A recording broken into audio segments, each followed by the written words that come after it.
What is up guys, Newlimits here, and today I'm going to answer a question that I get a lot. I think it is a really good question and I really wanted to take my time for it and dedicate a video to it.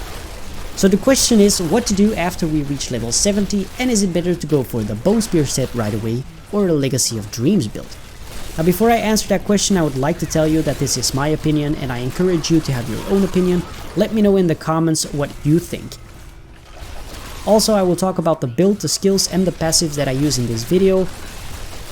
Don't forget that I can't use Relina Shadow Hook yet because of the 4th cube slot, so this build is way stronger in Season 22. And don't forget to hit that like button and subscribe if you haven't already. Now the reason why this is a very good question is because the Bone Spear build really comes to life once you get the Haunted Vision. The Haunted Vision is not that easy to obtain, this is why there is doubt. The way I see it, you have two options and I will talk about both of them. Once you are level 70, you could get the Hedrick's gift as fast as you can, so the seasonal journey. You will get the Bone Spear set for this season, or as it is actually called, Masquerade of the Burning Carnival.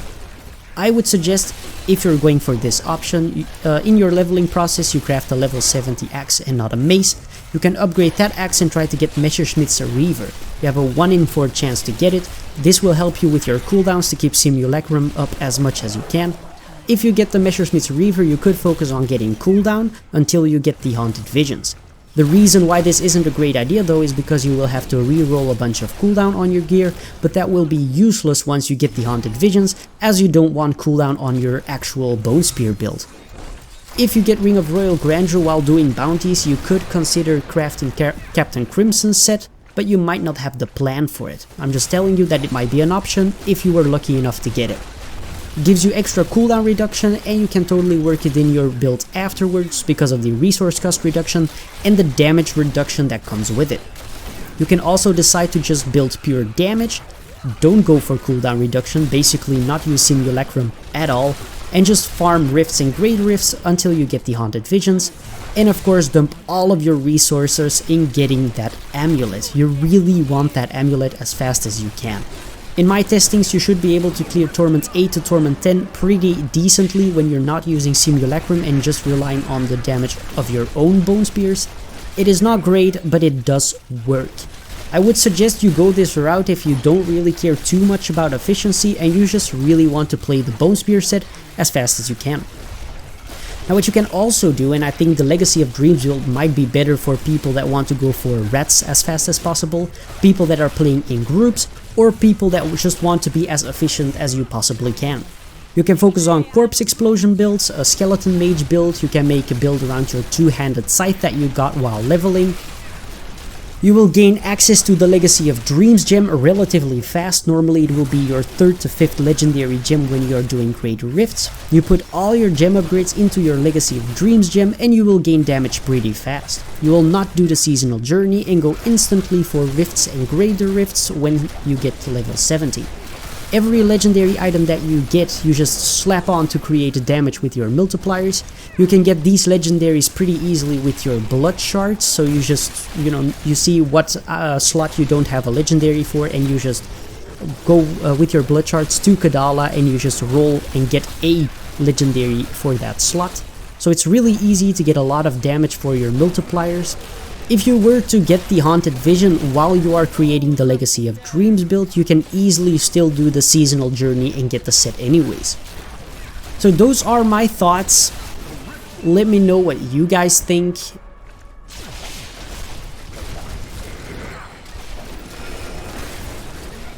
Alright, so for the build. Now, I didn't really have everything, so I kind of just smacked a bunch of stuff together. So this is not exactly 100% as how you would want it, but I am gonna explain everything. Just a quick rundown of the set maybe. Simulacrum no longer takes damage, gain all the runes and its cooldown is refreshed when you die. While you have Simulacrum up, damage is reduced by 50%. Damage you taken is split with your Simulacrums as well, so your damage mitigation is huge.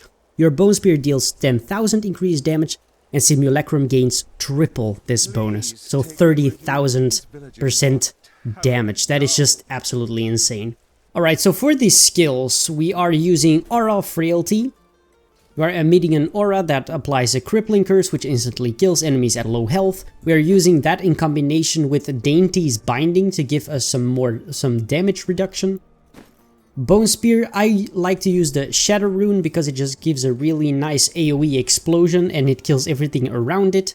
But you can also go for Blighted Marrow, which increases the damage for each enemy it passes through. You can also go for Teeth, it has a lot of AoE damage, but I find that the damage is lacking a little bit. Crystallization is actually pretty good too, it gives you more attack speed the more you use it. But I just really like to go for the Shadow Rune. Then we go for Devour, Cannibalize. You can go either for Satiated, which increases your maximum life. You can also go for Cannibalize. Each corpse consumes also restores health. So I like the restoration just a little bit more than the maximum life. And I guess Ruthless is kind of an option if you are running out. But if you are running out of essence, of course, don't forget that you normally would have Relina's Shadow Hook. And also with your Simulacrum, we're gonna cover that in a little bit, but it's gonna give you double the essence. So you should have enough essence to deal with it, definitely in a speed run. So you should be fine. So Satiated or Cannibalize. Then Blood Rush. You can choose for Metabolism, you gain an additional charge, so you have 2, or you can go for Potency, so increases your armor for a short time after casting. Simulacrum, you don't really have to pick a rune because with the set, Simulacrum no longer takes damage, gains all runes, and its cooldown is refreshed when you die. So you don't really have to pick anything, I just pick Reservoir, but it doesn't really matter. And we're gonna go for Bone Armor Dislocation, because with 10 stacks it gives you 30% damage reduction, and it also stuns enemies, and the stun will help you to proc your Crisbin Sentence. You deal 100% increased damage against slowed enemies, or triple this bonus against enemies afflicted by other types of control impairing effects, so a stun, for example. Then for the passives, we go for Standalone. You could also go for Final Service. Then we are using Bone Prison. Bone Spear, Bone Spike, and Bone Spirit have 30% chance to trap an enemy, so that's gonna give us the Crisbin Sentence again, so extra damage. This is just to gain essence back when we use a Scythe, and we are using a Scythe. I have a really crappy one, but you want the Scythe here. Your secondary skills deal 374% additional damage while Bone Armor is active, but reduces the remaining duration of Bone Armor. So you really want to make sure that this one is up all the time, so you don't lose this bonus because it's a lot of damage mitigation. And this, of course, is a secondary skill, your Bone Spear, so it's gonna deal a ton more damage. Also really important, as I said, I just smacked a bunch of gear together to make this video. So this is a really bad one. You definitely don't want life per hit, you want percent damage. And you of course want the maximum essence, so you want 20 essence. You want 20 essence on this one as well, but we're not using Relina's Shadow Hook, so it's not important for me. But of course with the Relina's Shadow Hook you want to have that 20% maximum essence. For sure, it's super important. We also have this one, this is the new one, Gelmindor's Marrow Guards. Bone Spear cast from Simulacrums deal 352% increased damage, so this is also a super important one to have. Your Simulacrums just deal so much more damage. You can see I have an Obsidian Ring. Of course, this is not what you want in this slot. You will either want a Stone of Jordan, is a very viable option here. That would be a really nice one. Or you could go for Brig's Wrath. Uncursed enemies are pulled to the target location when a curse is applied to them. So when you walk around them, they're actually just gonna come together. They get really nicely pixel stacked, so they really stack up together, and you can throw your Bone Spear and deal a lot of damage. So you really want to go for Brig's Wrath, or you want to go for Stone of Jordan for that extra elite damage. That's really important. And then, like the most important one, Simulacrum now drains 1% of your maximum life every second and lasts forever. So this basically makes the set incredibly powerful. So other than that, of course, you have the Convention of Elements for that extra damage when you have your rotation. Just make sure when you have your physical skills right here, that you also have your physical here. You want to get as much physical damage as you can, of course. For your offhand, your Phylactery, doesn't really matter which one you take. You just want to have that maximum essence on it. You would really want to have % Bone Spear damage on this one as well. Area damage is also really nice in the build. Resource cost reduction is really nice in the build. You do not want cooldown reduction. You go for pure damage. critical chance, critical damage. Attack speed is fine too. Area damage is nice. Resource cost reduction is also a pretty good viable choice. Here for the gem, you also want to go for resource cost reduction, or maybe life. If you notice that you are dying, you can put life in here as well. So a purple gem. And yeah, just bone spear damage. And a maximum essence for your Relina Shadow Hook, but we can't really take that anymore right here. A viable option is also to go for, so you put the Dainties bindings in the cube and you go for Captain Crimson sets. So damage dealt is increased by your percentage of cooldown reduction. Damage taken is reduced by your percentage of cost reduction. And you also get 20% resource cost reduction.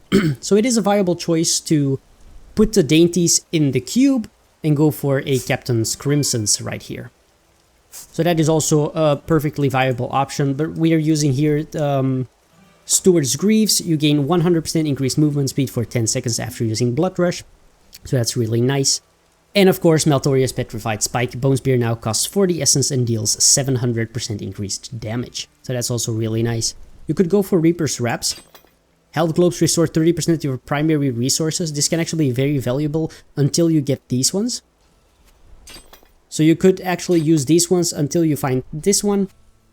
And I would make sure when you start your season and you did your seasonal journey and you got this, you should use your blood shards on the bracers to get this one as fast as you can. So that is really, really nice. So focus with your blood shards on belt and on bracers to get this one really fast and this one. And if you don't have that one yet, you could go kill Mathael. He gives you the plans to make Reaper's Wraps, and you could use those until you get this one. I want to thank you guys so much for watching. If you enjoyed it, don't forget to hit that like button, and I will see you guys in the next one.